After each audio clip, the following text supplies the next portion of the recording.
नमस्कार दोस्तों, आप सभी लोग बहुत ही ज़्यादा स्वस्थ और काफ़ी अच्छे होंगे ऐसी मैं कामना करता हूं। और इस वीडियो में मैं शुरुआत कर रहा हूं आपकी इंडिया के अंदर एक और नई वैकेंसी के लिए, यानी कि पूरे भारत के कैंडिडेट्स के लिए एक नया अपडेट यही है। सबसे पहले तो मैं आपको बता दूं, इंडिया के अंदर छत्तीसगढ़ राज्य के अंदर नई वैकेंसी निकाली गई है इंजीनियर्स के लिए, जो कि एक गवर्नमेंट जॉब निकाली गई है, जिसको लेकर हम इस पूरे वीडियो में डिस्कस करने वाले हैं। सबसे पहले मैं आपको बता दूं कि छत्तीसगढ़ राज्य जो है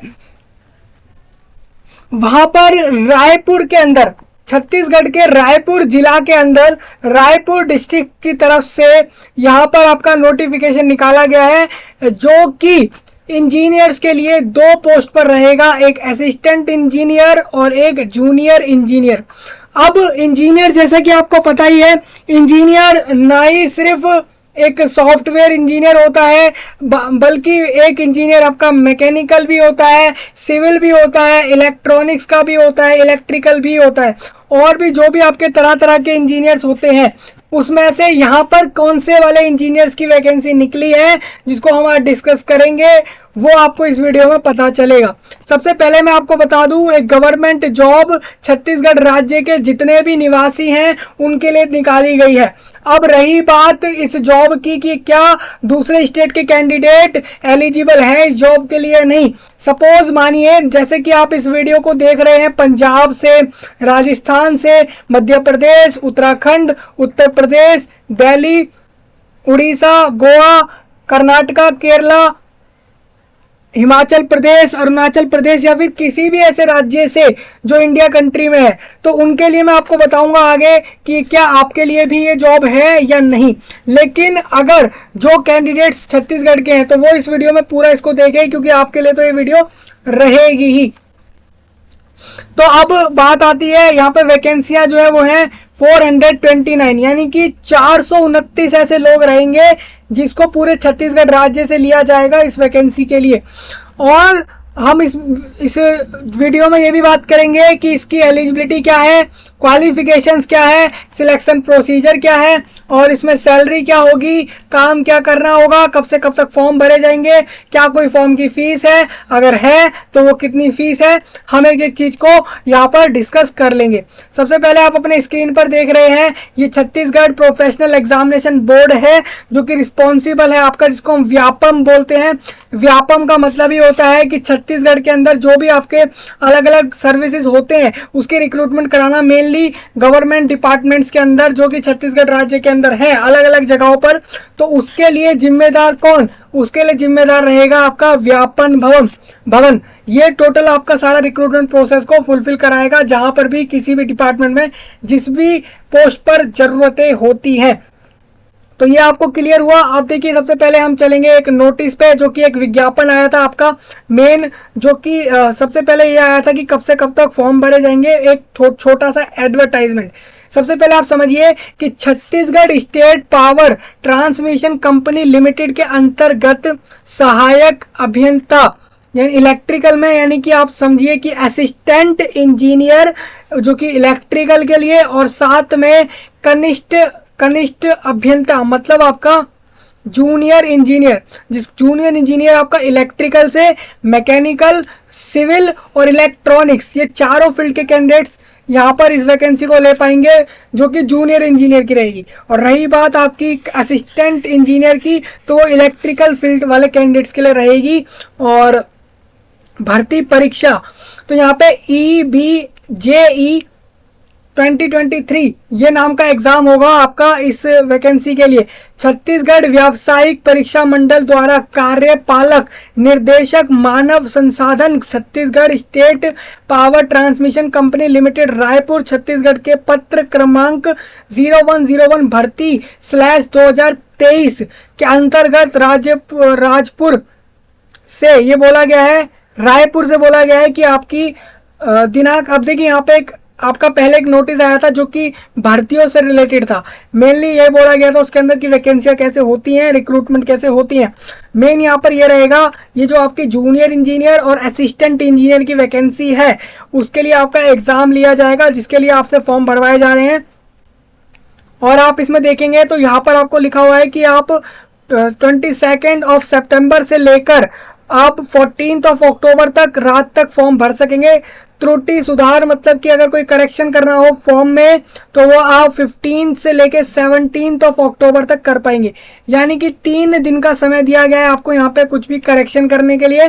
परीक्षा केंद्र की बात करूँ तो 8 जिला मुख्यालयों में, मतलब कि यहाँ पर आपके छत्तीसगढ़ में भले ही कितने भी जिला हो, कितने भी डिस्ट्रिक्ट हो, लेकिन सिर्फ 8 ऐसे डिस्ट्रिक्ट रहेंगे जिसमें इस एग्जाम को लिया जाएगा। तो आप ये समझ गए हैं, आपको 3 दिन समय दिए जाएंगे फॉर्म में करेक्शन के लिए। अगर आप कोई गलती करते हैं फॉर्म में, उसमें भी कुछ ही चीज़ें होंगी जिसमें आपको करेक्शन करने की अनुमति रहेगी।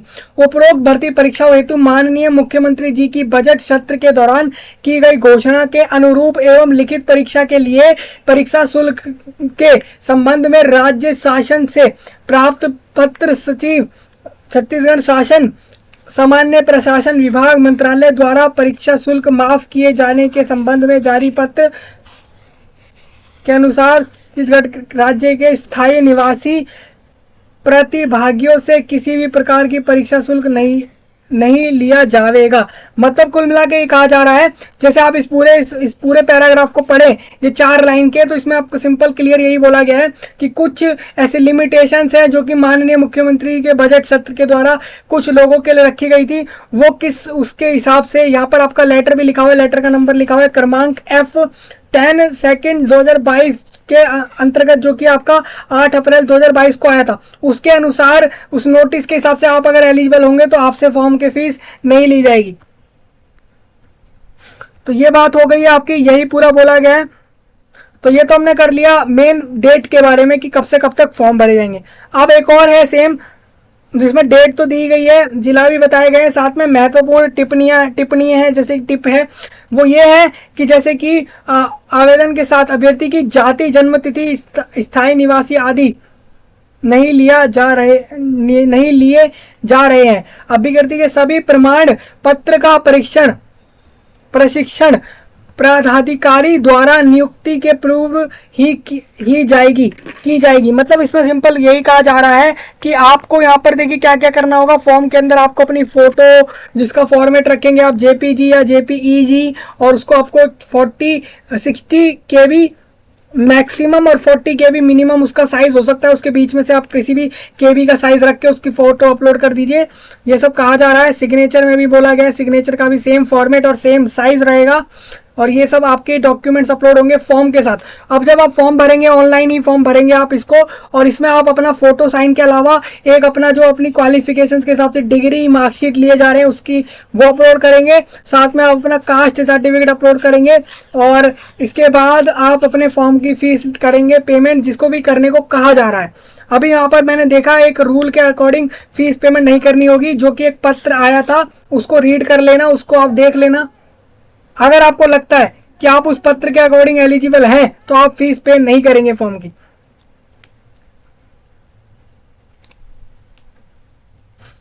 मात्र आवेदन पत्र भरना अथवा परीक्षा में सम्मिलित होना अभ्यर्थी को पात्र नहीं बनाता है। मतलब जो फॉर्म भर देंगे और एग्जाम दे देंगे वही एक, ये नहीं है इसका मतलब कि उनको जॉब मिलेगी। जो क्वालिफाइड करेंगे, एक अच्छे स्कोर से मेरिट में आएंगे, वही लोगों को जॉब मिलेगी। ऑनलाइन आवेदन करने की विधि बताई गई है यहाँ पे कि आपको कैसे करना है। आप सुधार आप किस किस चीज़ों में कर सकते हैं, यहाँ लिखा हुआ है, इस चीज़ को जरूर रीड करना। मैं आपको इसमें नोटिफिकेशन में भी दिखाने वाला हूँ कि आप किस किस चीज़ में अपना जो है चेंजेस कर सकते हैं। आप अगर उन चीज़ों को अभी अगर सही से भर देंगे तो आपके लिए अच्छा होगा, क्योंकि जब आप बाद में चेंज करने जाते हैं तो आप कुछ चीज़ों में चेंज नहीं कर पाएंगे करेक्शन के दिनों में। ये आपको क्लियर हो जाना चाहिए। साथ ही OMR उत्तर शीट में परीक्षा दिवस के दिन कोई भी त्रुटि सुधार की सुविधा नहीं दी जाएगी। ऑनलाइन आवेदन में की गई प्रविष्टि यानी त्रुटि, यानी आप कोई भी गलती करते हैं तो आपको अभी के अभी उसको फॉर्म में देख लेना है कि किस डिटेल्स के अंदर आप अपनी गलतियों को कर सकते हैं। अगर हो जाती है तो आप उसको सुधार भी सकते हैं। ये एग्जाम OMR होगा, जैसा कि यहाँ पे लिखा गया है। OMR शीट होती है आपकी, जो एक पिंक कलर की शीट होती है। उसमें आप देखेंगे तो उसमें आपको ऑप्शंस दिए जाते हैं ABCD करके, और उसमें आपको सर्कल से होते हैं उस ABCD के ऊपर, वो क्वेश्चंस में ऑप्शंस होते हैं ABCD, और उसके आगे नंबर्स होते हैं, सीरियल नंबर 1 2 3 इस तरीके से। और आपको जो भी क्वेश्चन नंबर 1, मान लीजिए क्वेश्चन नंबर 1 का B ऑप्शन सही लग रहा है, तो B ऑप्शन गोला जो आपका एक सर्कल सा आता है, उसको पूरा आपको अपने पेन से डार्क करना होता है। ये आपका OMR शीट फिलअप का प्रोसेस होता है। अब एडमिट कार्ड की बात कही जाए तो एडमिट कार्ड परीक्षा के 10 दिन पहले आपको मिल रहा होगा, जो कि आपको सेम व्यापम के वेबसाइट पे मिलेगा छत्तीसगढ़ के, जो कि आपको अवेलेबल कराया जाएगा जब भी इसका एग्जाम होगा। अब यहाँ पर कोई कैंडिडेट ऐसा ना समझे कि वो एग्जाम दे रहा है तो उसको पोस्ट ऑफिस से कहीं से आपको स्पीड पोस्ट ऐसा कुछ भी नहीं आ रहा है। सिंपल कह रहा हूँ मैं आपको अपने ईमेल या मैसेज पे पता लग जाएगा कि आपका एडमिट कार्ड आ गया, आप अपना जाकर देख पाएंगे। ये आपका प्रोसीजर होगा। पाठ्यक्रम संबंधी जानकारी अभी मैं आपको आगे बताऊंगा। परीक्षा केंद्र में प्रवेश के लिए रिलेटेड कुछ बातें लिखी हैं। जैसा कि आपको पता ही है, एग्जाम में पहुंचने का समय एक फिक्स रहता है। जैसे मानिए 10 बजे सुबह एग्जाम है, तो उसमें आपका 9:30 या 9:45 तक आपका गेट क्लोज हो जाता है। जैसे यहाँ लिखा भी है कि आपके 15 मिनट्स पहले ही प्रारंभ होने के 15 मिनट बाद परीक्षा में सम्मिलित होने की अनुमति नहीं दी जाएगी। मान लीजिए एग्जाम 10 AM शुरू हुआ एग्जाम्पल के तौर पर, तो अगर आप 10:15 जाते हैं एग्जाम हॉल में तो आप एग्जाम नहीं दे पाएंगे। तो ये कुछ रूल्स होते हैं, इसको रीड कर लेना आप। अब यहाँ पे लिखा है त्रुटिपूर्ण प्रश्न, उसका बदले में दिया गया अंक। अब देखिए ये कुछ है आपका, इसको रीड कर सकते हैं आप। सही उत्तर की संख्या, फिर गलत उत्तर की संख्या एवं काटे गए अंक। ये देखिए ये नॉर्मलाइजेशन बताया गया है कि किस बेस पर आपका जो है मार्कशीट बनाया जाएगा इस रिक्रूटमेंट के लिए, इस वैकेंसी के लिए, इस जॉब के लिए। परीक्षा परिणाम से रिलेटेड ये बोला गया है। यहाँ पर मेरिट लिस्ट बनाई जाएगी एग्जाम के बेस पर, जो भी आपने एग्जाम में परफॉर्मेंस किया एवं कुल जो भी आपके मार्क्स आएंगे घोषित की जाएगी। और इसमें बोला गया है कि अभ्यर्थी अपना परीक्षा परिणाम व्यापम की वेबसाइट पर देख सकते हैं। मतलब अपना रिजल्ट आप सेम इस वेबसाइट पर देख पाएंगे, जिसका लिंक आपको वीडियो के सही नीचे अभी दिख रहा होगा। अब मैं बता देता हूँ यहाँ पर आपके 8 जिला कौन से हैं जहाँ पर ये एग्जाम होगा। अब छत्तीसगढ़ में मान लीजिए इसके काफ़ी जिला हैं, जितने आपको पता है, जितने भी जिला होंगे उसमें से मैक्सिमम यहाँ पर 8 जिला ऐसे हैं जिनके अंदर ये एग्जाम होगा। मतलब कि पूरे के पूरे छत्तीसगढ़ में सिर्फ 8 जिला ही हैं, यानी कि 8 डिस्ट्रिक्ट है जहाँ पर ये एग्जाम कंडक्ट कराया जा रहा है। अब रहे कैंडिडेट वो जो दूसरे जिला से आएंगे तो वो इस जिला पे जाके ही अपना एग्जाम देंगे, जो भी उनका सेंटर आ जाएगा अपने एडमिट कार्ड से देखकर। सबसे पहले जिला का नाम आप समझ लीजिए। सबसे पहले है सरगुजा। सरगुजा जो है ये अंबिकापुर में है। अंबिकापुर, सरगुजा के अंबिकापुर में आपका एग्जाम होगा, या फिर सरगुजा को ही अंबिकापुर कहा जाता होगा, इसलिए उसको ब्रैकेट में दिया गया है। तो यहाँ पर बोला गया है कि आपका जो जिला है, यहाँ पर आपका जिला कोड 11 रहेगा, और यहाँ पर आपका राजीव गांधी शासकीय PG महाविद्यालय अंबिकापुर के अंदर आपका ये एग्जाम हो रहा होगा। और सेम इसके बाद बिलासपुर जिला के अंदर शासकीय राघवेंद्र राव स्नातकोत्तर विज्ञान महाविद्यालय बिलासपुर के अंदर एग्जाम होगा। और यहाँ पे दुर्ग के अंदर भी यहाँ पे विश्वनाथ ताम्रकर शासकीय कला एवं विज्ञान दुर्ग महाविद्यालय दुर्ग के अंदर यहाँ पर एग्जाम होगा। साथ में आपका जगदलपुर के अंदर एग्जाम होगा शासकीय PG महाविद्यालय में होगा। सेम कांकेर, फिर कोरबा और रायगढ़ और रायपुर, ये 8 ऐसे जिला हैं, 8 ऐसी जगहें हैं जहां पर ये एग्जाम होगा। उसके अंदर भी आपको एक्चुअल एड्रेस दे दिया गया है कि किधर एग्जाम होगा। अब मैं चलता हूँ डायरेक्ट नोटिफिकेशन की तरफ। हमारे पास दो नोटिफिकेशन है, एक आपका है असिस्टेंट इंजीनियर का अलग नोटिफिकेशन रहेगा इलेक्ट्रिकल के लिए, इलेक्ट्रिकल इंजीनियरिंग जो भी जिन्होंने भी इलेक्ट्रिकल फील्ड से इंजीनियरिंग करी है। दूसरा आपका रहेगा जो कि जूनियर इंजीनियर का रहेगा, जिसमें आपका इलेक्ट्रॉनिक्स भी है और सिविल भी है और भी 2-4 इंजीनियरिंग फील्ड्स हैं। तो सबसे पहले हम जानते हैं असिस्टेंट इंजीनियर का। तो इसमें बोला गया है कि Chhattisgarh state power transmission company limited के अंतर्गत सहायक यानी कि आप असिस्टेंट इंजीनियर जिसको कहा जाता है के पद पर कार्य करने के इच्छुक छत्तीसगढ़ व्यावसायिक परीक्षा मंडल रायपुर की वेबसाइट पर अपना आवेदन करें। मतलब यहाँ पे पदों का विवरण बता देता हूँ क्या रहेगा। जैसे इलेक्ट्रिकल फील्ड के कैंडिडेट्स, इलेक्ट्रिकल इंजीनियरिंग फील्ड के कैंडिडेट अप्लाई करेंगे। यहाँ पे ओपन कैटेगरी के लिए यहाँ पे ओपन महिला और योग। अब देखिए यहाँ पर एक तो आपको महिला के हिसाब से अलग वैकेंसी है, रिजर्व्ड है महिलाओं के लिए कैटेगरी वाइज, और एक आपकी ओपन रहेगी यानी महिलाओं को छोड़ के, यानी कि आपके पुरुषों के लिए। तो सबसे पहले आप देखेंगे तो अनारक्षित से आपकी यूआर कैटेगरी से 20 वैकेंसी है और महिलाओं के लिए 8 रहेंगी, तो टोटल 28 हो जाएंगी।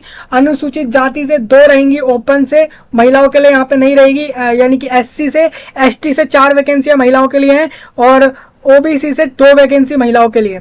और अगर आप इसको कंपेयर करें तो ओपन वालों का 3% ये 33% आ रहा है जो महिलाओं के लिए फिक्स्ड करा गया।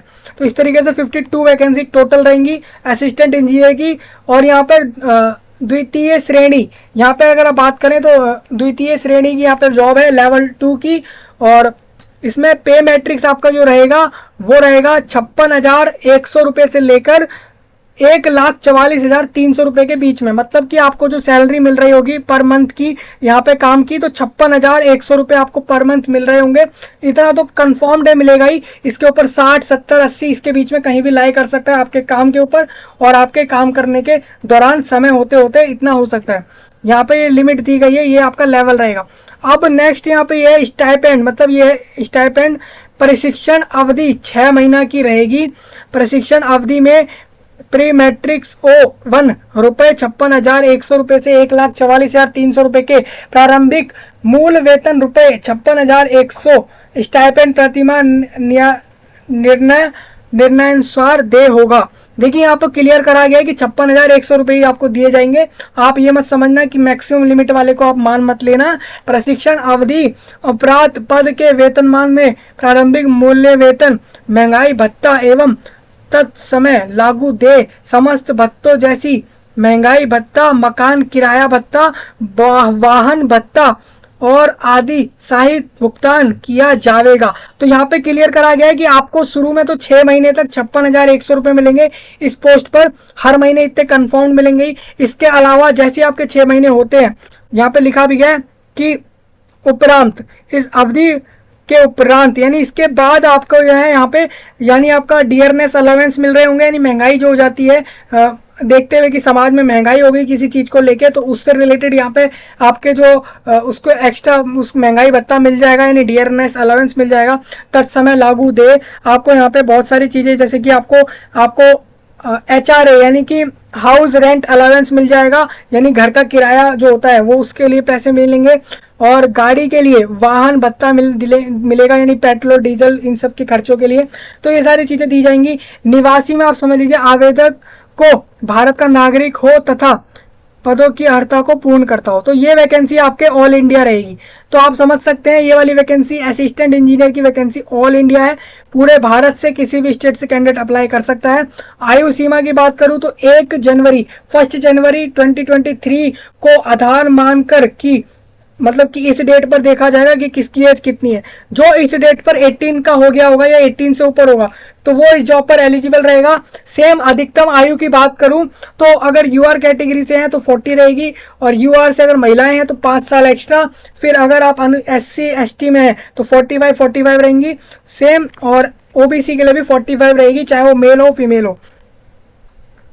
यहाँ पर डेट दी गई है जैसे कि 1/1/2005 यानी कि 2005 और 1983 के 1 जनवरी के बीच में जो भी कैंडिडेट का बर्थ हुआ है वो इसमें अपने यहाँ पर अप्लाई कर सकेंगे, क्योंकि वो सारे ही एलिजिबल हैं यहाँ पर अपने एज वाइज। यहाँ पर बता दूं, उम्मीदवार से बोला गया है कि उसकी क्वालिफिकेशन ये होगी, न्यूनतम यानी मिनिमम क्वालिफिकेशन ये होगी कि बीई, बीटेक, बीएससी और इंजीनियरिंग, बीएससी इंजीनियरिंग करी हो, या फिर AMIE या फिर PTDC इन इलेक्ट्रिकल या फिर इलेक्ट्रिकल एंड इलेक्ट्रॉनिक्स करी हो। आपकी जिस भी कैंडिडेट ने PTDC करी हो, या फिर आपने electrical and instrumentation engineering branch में 4 वर्षीय डिग्री या समकक्ष, मतलब यहाँ पर ये बोला गया है अगर किसी कैंडिडेट ने इंजीनियरिंग में बीटेक करा हो, BSc करा हो, BE करा हो, वो भी आपका इसी फील्ड के अंदर, इंजीनियरिंग में इसी फील्ड के अंदर, वो भी 4 ईयर का, तो वो सारे ही एलिजिबल रहेंगे। उपरोक्त कोर्स UGC या फिर AICTE से मान्यता प्राप्त विश्वविद्यालय संस्था से पूर्णकालीन कोर्स उत्तीर्ण होने चाहिए। पत्राचार या दूर माध्यम से प्राप्त किया गया डिग्री मान्य नहीं होगा। मतलब जिन्होंने भी डिस्टेंस लर्निंग करी है या ओपन लर्निंग से अपना डिग्री करा है तो वो एलिजिबल नहीं होंगे। अभ्यर्थियों के पास उपरोक्त आवश्यक शैक्षणिक अर्हताएं एवं अन्य अर्हताएं ऑनलाइन आवेदन करने हेतु निर्धारित अंतिम दिनांक तक धारित करना आवश्यक होगा। मतलब जैसे कि इस फॉर्म में जो डेट रहेगी लास्ट, वो आपको मैंने बताई थी, लास्ट डेट जो भी इस फॉर्म की है। एक बार मैं दोबारा इसमें क्रॉस चेक करता हूं तो यहाँ पे आ रही है 14 अक्टूबर, यानी कि अगर 14 अक्टूबर तक जिसके पास भी अपनी क्वालिफिकेशंस की डिग्रियां हैं तो वो अप्लाई कर सकता है इस क्वालिफिकेशन के हिसाब से। अगर कोई कैंडिडेट आरक्षण में SC ST कैटेगरी में आ रहा है छत्तीसगढ़ शासन के, तो यहाँ पर सिर्फ छत्तीसगढ़ राज्य के रिजर्व कैंडिडेट्स को ही, कैटेगरी वाले कैंडिडेट्स को ही उनको अपने कैटेगरी रिजर्वेशन में फायदा मिल रहा होगा। छत्तीसगढ़ की महिलाओं को 30% का फायदा मिलेगा, ये यहाँ पे लिखा गया है। चयन प्रक्रिया की बात करें तो यहाँ पे एक प्रतियोगी परीक्षा ली जाएगी। परीक्षा में बोला गया है ये आपके 100 मार्क्स का एग्जाम होगा और इसमें आपको बोला है 40% मार्क्स जो भी ले आएगा कैंडिडेट, मान लीजिए 100 में से 40 नंबर जो भी ले आएगा वो इसमें आगे इसमें पास माना जाएगा, क्वालिफाइड माना जाएगा। सेम जो कैंडिडेट रिजर्व कैटेगरी से है तो वो 30% यानी 30 नंबर ले आएगा तो वो इसमें पास माना जाएगा। परीक्षा में उत्तीर्ण उम्मीदवारों की ये सूची निर्मित की जाएगी, मतलब उनकी एक लिस्ट बनाई जाएगी कंपनी की आवश्यकता अनुसार में से आधार पर उम्मीदवारों को दस्तावेज के सेम वही रहेगा। एग्जाम में आप इतने % मार्क्स ले आते तो आप पास हो जाएंगे, फिर सिलेक्ट हो जाएंगे। फिर कंपनी आपको क्या करेगी, ये जो कंपनी है गवर्नमेंट कंपनी है ये आपको सिलेक्ट करेगी, आपका इंटरव्यू लेगी, आपका जो है डॉक्यूमेंट वेरिफिकेशन करेगी और आपको सिलेक्ट करके जॉब दे देगी। ये आपका पूरा प्रोसीजर है। बाकी आप यहाँ से पॉइंट रीड कर सकते हैं। अनुबंध एवं सुरक्षा निधि, अब देखिए कुछ पॉइंट है यहाँ पे, आप इसको रीड करना चाहे कर सकते हैं। अन्य शर्तें, कुछ शर्तें लिखी गई हैं।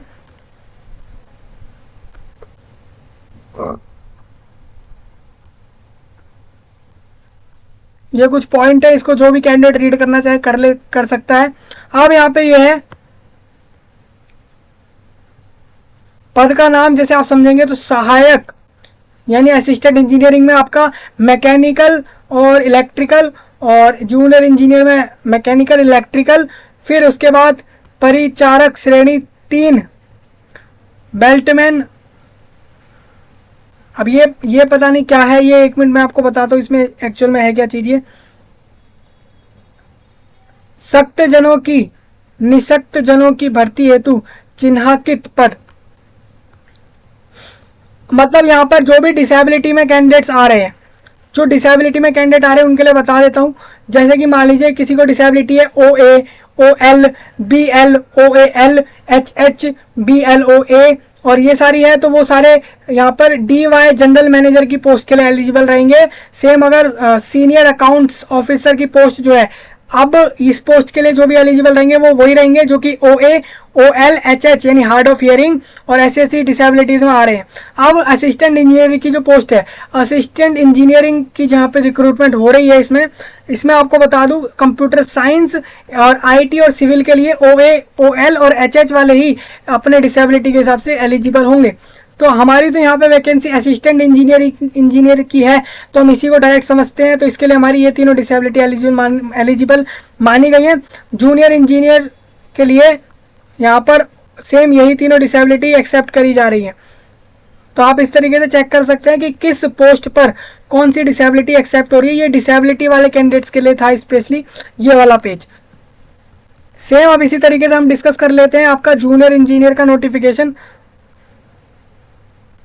सबसे पहले हम इसमें वैकेंसियां समझे तो कंपनी का नाम आप जानते ही। अब देखिए ब्रांच आपका इलेक्ट्रिकल में रहेगा जूनियर इंजीनियर का, जो कि ट्रांसमिशन और फिर आपका डिस्ट्रीब्यूशन और जनरेशन, इन तीन तरह के कंपनी, मतलब ये तीन तरह का सेम कंपनी में तीन तरह के अलग अलग डिपार्टमेंट रहेंगे, ट्रांसमिशन और डिस्ट्रीब्यूशन और जनरेशन, ये तीन तरह के रहेंगे। इसमें अगर आप कैटेगरी वाइज समझे तो आपकी सेम दो तरह से यहाँ पे वैकेंसियाँ दी गई है। भूतपूर्व सैनिक यानी एक्स सर्विसमैन और महिला यानी फीमेल, और मुक्त यानी कि ओपन कैटेगरी वाइज, मतलब कि महिलाओं को छोड़ के दूसरे जेंडर, यहाँ में इसका मतलब ट्रांसजेंडर वाले भी एप्लीकेबल रहेंगे अगर वो इसके लिए एलिजिबल हो। ट्रांसजेंडर या फिर आपके महिला को छोड़ के जो भी दूसरे बाकी जेंडर बच रहे हैं वो वाले अप्लाई कर सकते हैं, यहाँ पे उनके लिए वैकेंसी है इसका मतलब। तभी यहाँ पे महिला और ओपन इस तरीके से डिवाइड किया गया है। सेम यहाँ पे यूआर में 33 वैकेंसी होंगी, ये ट्रांसमिशन में इलेक्ट्रिकल इंजीनियर के लिए रहेगी। सेम यहाँ पर महिला की 15 वैकेंसियां हैं। फिर उसके बाद एससी कैटेगरी से 9 है, महिलाओं के लिए 3 है। सेम अनुसूचित यानी कि एसटी से 23 है ओपन में और 10 है महिलाओं के लिए।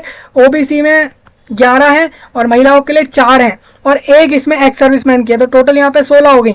अगर आप बात करें कि जूनियर इंजीनियर की ट्रांसमिशन में इलेक्ट्रिकल इंजीनियर के फील्ड के लिए यहाँ पर 118 वैकेंसियाँ होंगी। सेम डिस्ट्रीब्यूशन में 226 होंगी और फिर जनरेशन में 2 रहेंगी। तो टोटल वैकेंसी यहाँ पे जूनियर इंजीनियर की है 346, जो कि आपका इलेक्ट्रिकल से है। मैकेनिकल और सिविल में 24 हैं, मैकेनिकल में 2 हैं और इलेक्ट्रॉनिक्स में 5 हैं। तो टोटल इस वैकेंसियों का जब सारा सम करेंगे आप तो 429 सम आ जाएगा वैकेंसियों का। यहाँ पर अगर बात करें, यहाँ पर रिटन एग्जाम होगा आपका उम्मीदवारों का। यहाँ पे सिंपल बोला है एग्जाम होगा, एग्जाम में जो पास करेगा उसका डॉक्यूमेंट वेरीफाई होगा, फिर उसके बाद उसको जॉब दी जाएगी। ये लेवल 3 की जॉब रहेगी। इसमें आपको 35,400 रुपये मिल रहे होंगे महीने के और 1,12,400 तक आपकी मैक्सिमम सैलरी जाएगी। और 6 महीने आपको पहले यहाँ पे चेक किया जाएगा, प्रोबेशन पीरियड आप इसे कह सकते हैं। प्रशिक्षण मतलब यही होता है प्रोबेशन पीरियड। ये चेक करने के लिए आपका कोई क्रिमिनल रिकॉर्ड ना हो, आप कभी किसी आप ऐसे कोई फ्रॉड या किसी ऐसे केस में ना आए हो जहाँ पे आपका कोई क्राइम हो, आप सस्पेक्ट रहे हो या ऐसी कोई भी चीज़, वो आपकी जो भी आती है प्रोबेशन के रूल के हिसाब से आप रीड कर सकते हैं, छत्तीसगढ़ गवर्नमेंट के हिसाब से या फिर गवर्नमेंट ऑफ इंडिया के रूल्स के हिसाब से। तो उसके हिसाब से मैं आपको बता रहा हूँ कि प्रशिक्षण पीरियड के अकॉर्डिंग ही आपको शुरू में तो 35,400 रुपये ही देंगे 6 महीने तक। 6 महीने मतलब हर महीने। उसके बाद जब आपका ये 6 महीना पूरा होगा उसके बाद आपको यहाँ पे क्या किया जाएगा, आपकी सैलरी को बढ़ाया जाएगा। उसके अलावा जो भी आपके सैलरी के अलावा बाकी सारे जो आपके फ़ायदे रहेंगे, जैसे कि आपको डियरनेस अलाउंस देना हुआ या कोई और फ़ायदे देने हुए, तो वो आपको दिए जाएंगे, लेकिन इस प्रोबेशन पीरियड के बाद। अब मूल निवासियों से कुछ कहा जा रहा है।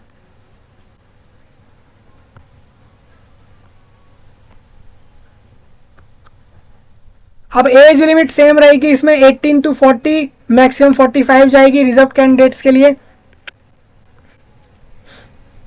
यहाँ पर आपका इलेक्ट्रिकल में आपका इलेक्ट्रिकल या फिर इलेक्ट्रिकल एंड इलेक्ट्रॉनिक्स में आपका जो है इंजीनियरिंग में आपका जो है डिप्लोमा हो तो या वो भी में त्रिवर्षीय मतलब 3 साल का इसमें डिप्लोमा होना चाहिए।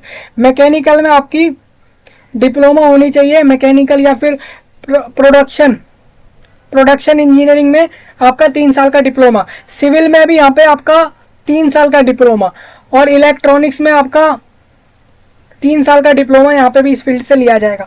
ये आपका डिप्लोमा अगर आपके पास है तो आप इसमें अप्लाई कर पाएंगे। यहाँ पे रिजर्वेशंस लिखे हुए हैं किसको कैसे कैसे मिलेंगे।